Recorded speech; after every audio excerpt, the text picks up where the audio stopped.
Herkese merhaba arkadaşlar, kanalımıza hoş geldiniz. Mert Ramazan Demir'in doktor abisi sosyal medyada gündem oldu. Afra Saraçoğlu ile birlikte bir dargın bir barışık ikili son olarak Mert Ramazan Demir özel hayatı ile adından çokça söz ettiriyor. 28 yaşındaki Mert Ramazan Demir'in ailesi ve sosyal medyası çok merak ediliyor. Demir'in doktor abisi ile Melik Demir ile paylaştığı kareler ilgi odağı oldu.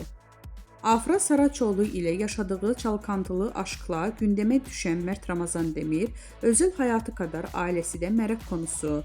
Ünlü oyuncunun doktor abisi Melik Demir ile verdiği pozlar sosyal medyanın ilgi odağı oldu. Son dönemde en konuşulan çiftlerden biri olan ünlü oyuncuların dizi ile birlikte ilişkileri de bitti.